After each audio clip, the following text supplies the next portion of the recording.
प्रिय श्रोताओं, आप सभी को नमस्कार। हम आप और आपके परिवार के लिए प्रार्थना कर रहे हैं। हम स्वागत करते हैं हमारा हर पुरुष एक महान भौमिक कार्यक्रम में। हमारे साथ जुड़े रहें और इस कार्यक्रम का लाभ उठाएं।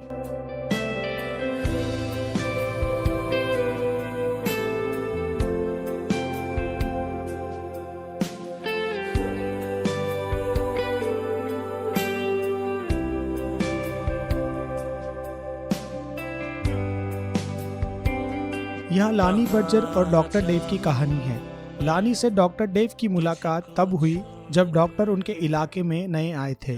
लानी को अपने स्वास्थ्य की जांच करवानी थी और संयोगवश डॉक्टर का क्लिनिक उनके घर के पास ही था, इसलिए उन्होंने एक अपॉइंटमेंट लिया। मुलाकात के दौरान दोनों ने अपनी अपनी जिंदगी के बारे में बातचीत की। लानी ने बताया कि वहाँ पुरुषों को मसीह के साथ अपने संबंध को गहरा करने में मदद करने का कार्य करते हैं। इस पर डॉक्टर डेव ने जिज्ञासु मुस्कान के साथ जवाब दिया कि उन्होंने हाल ही में एक बड़े पुरुष सम्मेलन में भाग लिया था और अपना जीवन मसीह को समर्पित कर दिया था। हर पुरुष एक महान भौमिक में आपका स्वागत करते हैं। मैं आपका मेजबान अजीज। हम अभी कुछ ही क्षणों में अपनी कहानी पर वापस आएंगे। आज के कार्यक्रम में हम पवित्र शास्त्र पर ध्यान लगाने के विषय में बात करेंगे। हम आपको ये सिखाएंगे कि कैसे आप परमेश्वर के वचन का अध्ययन और उस पर मनन करने की अपनी क्षमता को निखार सकते हैं। यह उतना कठिन नहीं है जितना आप सोचते हैं, बल्कि यह आपके सोचने के तरीके को बदलने की प्रक्रिया है। इस पर कुछ ही क्षणों में चर्चा करेंगे। अब वापस कहानी पर चलते हैं। डॉक्टर डेव ने अभी लानी को बताया कि उन्होंने हाल ही में अपने जीवन मसीह को समर्पित किया है। लानी बर्जर एवरीमैन अ वॉरियर नामक शिष्यता कार्यक्रम के लेखक हैं और वहां एक शिष्य बनाने वाले व्यक्ति के रूप में जानते थे कि इस अवसर को हाथ से जाने नहीं देना चाहिए। यह अद्भुत है, लानी ने उत्साह से कहा। क्या किसी ने आपको एकांत समय रखने के बारे में मार्गदर्शन दिया है? डॉक्टर डेव ने सर हिलाकर नकारात्मक उत्तर दिया और उत्सुकता से पूछा, यह क्या है? लानी ने समझाया कि एकांत समय का अर्थ है एक समर्पित समय जिसमें हम बाइबल पढ़ते हैं और यीशु से अपने जीवन के बारे में बात करते हैं ताकि हम मसीही विश्वासी के रूप में आगे बढ़ सकें।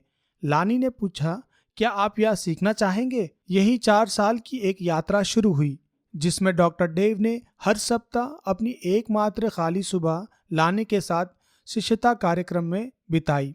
लगभग 2 वर्ष के बाद डॉक्टर डेव ने दूसरों को मसीह के पास लाना शुरू कर दिया। सबसे पहले यह उनके ऑफिस मैनेजर थे। डॉक्टर डेव और लानी मिलते रहे और डॉक्टर डेव ने एलन को शिष्यता में प्रशिक्षित करना शुरू किया।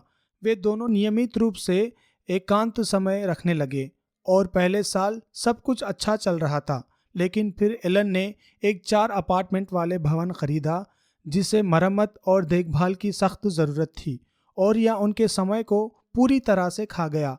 वे शाम 5:30 बजे काम से निकलते और आधी रात तक अपने नए प्रोजेक्ट पर काम करते थे।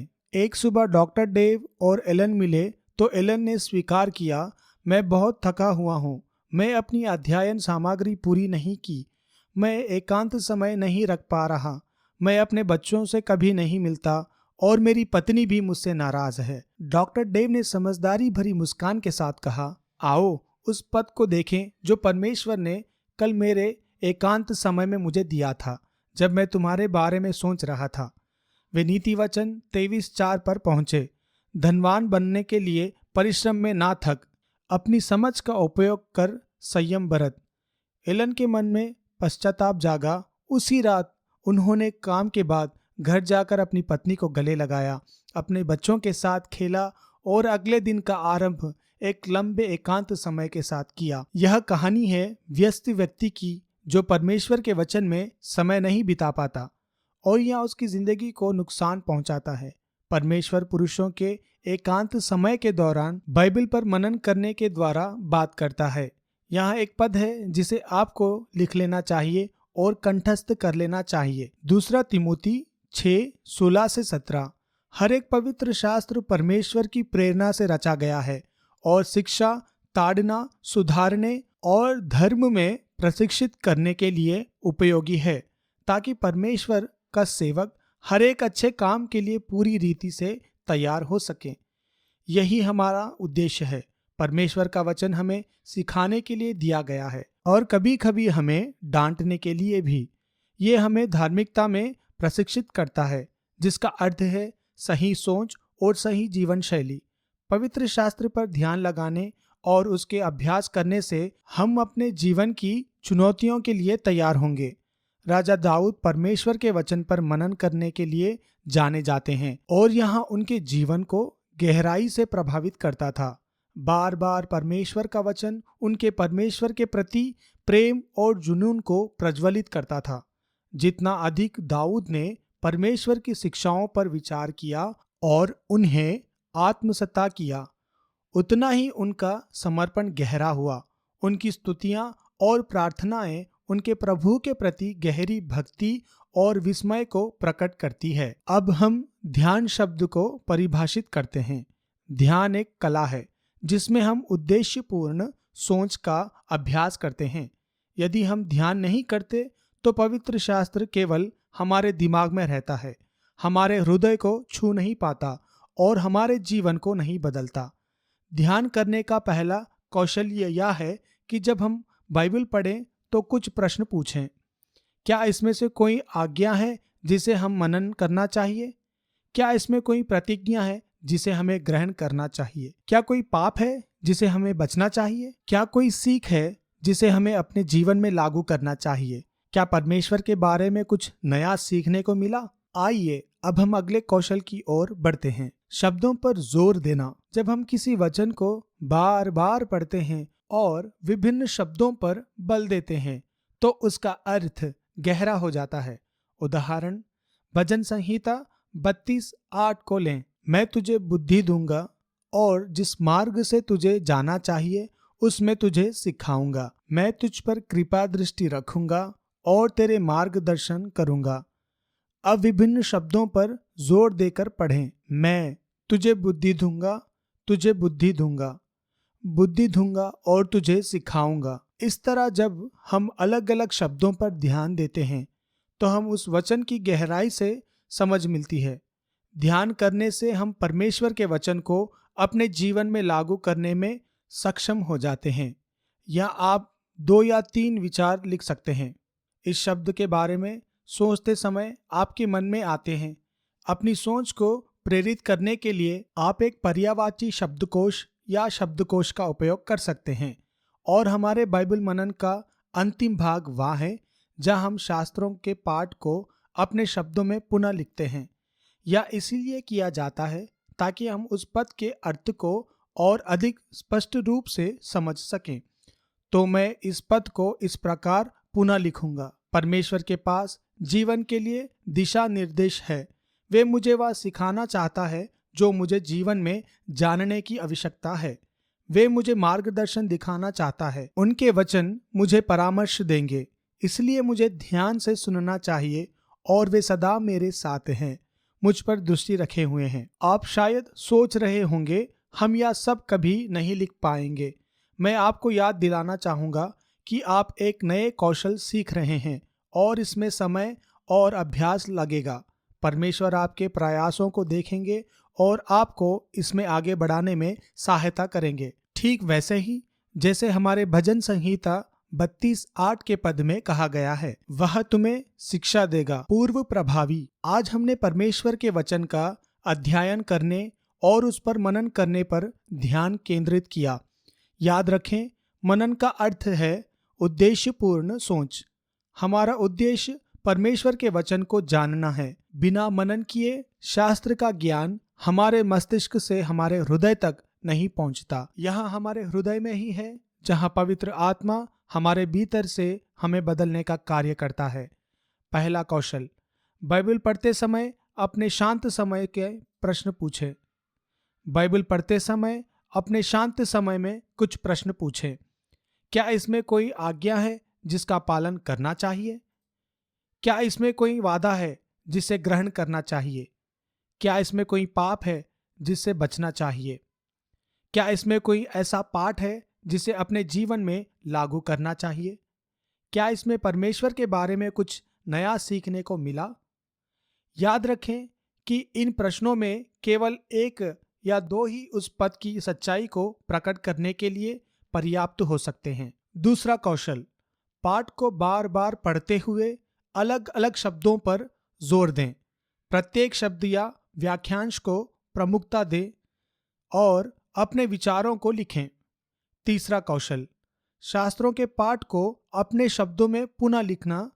ऐसे करने से आपकी सारी सोच एक साथ जुड़ जाती है और आपके पद के अर्थ को अधिक स्पष्ट रूप से समझ पाते हैं। महत्वपूर्ण पद, मैं एक महत्वपूर्ण पद को फिर से दोहराना चाहूंगा। 2 तिमोथी 6:16-17।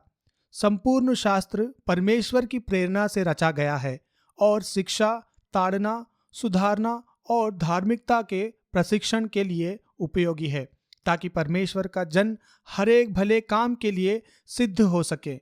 अंतिम विचार, परमेश्वर के वचन पर मनन करना आपके जीवन में गहरा प्रभाव डाल सकता है और यीशु के साथ आपके संबंध को दृढ़ कर सकता है। शास्त्र पर निरंतर और भावनापूर्ण मनन करने से आपको परमेश्वर के स्वभाव, उनकी योजनाओं और उनके वादों को गहराई से समझने में सहायता मिलेगी। यह आत्मविश्लेषण और आध्यात्मिक विकास के लिए नया मार्ग खोलता है। परमेश्वर के वचन पर मनन करने से आपको कठिनाइयों और निर्णय लेने के समय सांत्वना, प्रोत्साहन और मार्गदर्शन मिलेगा।